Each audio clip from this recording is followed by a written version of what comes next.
we do not battle against flesh and blood, but against principalities, against powers, against the power of darkness.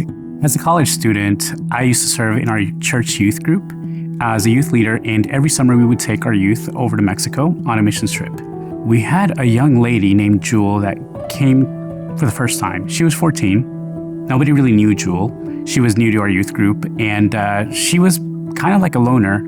So we were excited to see her come on this trip, but we didn't know much about Jewel. The missions trip consisted of doing street evangelism in the streets of Mexico. During the day, the hosting church would teach us these songs, these skits. We would go across the border, do these things on the streets. And then every evening, they would bus us back into the States, and they would hold these types of services that were very similar to like a youth camp worship service. After the service had ended, our youth group kind of hung out back in the auditorium and just began to pray, really preparing our souls and our hearts for what we felt God wanted to do the next day. And I noticed out of the corner of my eye, Jewel started walking around and whispering to people, which was kind of odd because she didn't talk to very many people. And she would say things like, God loves you, God is for you, He's proud of you. And then to others, she would say things like, God is ashamed of you, God never loved you, He knows what you've done, and He's angry at you.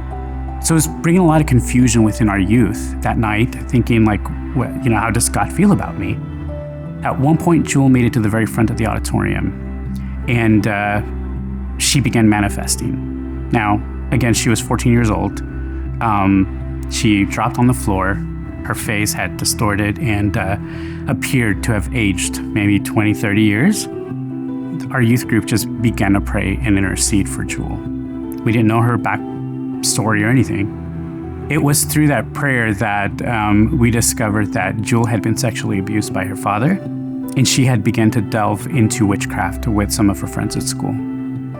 It took about 20 to 30 minutes for her deliverance, but what was incredible is seeing the night and day difference in Jewel's life. The next day when I saw her in our dining hall, her smile just radiated the room. It was just beautiful to see how Jesus had really transformed her life and set her free.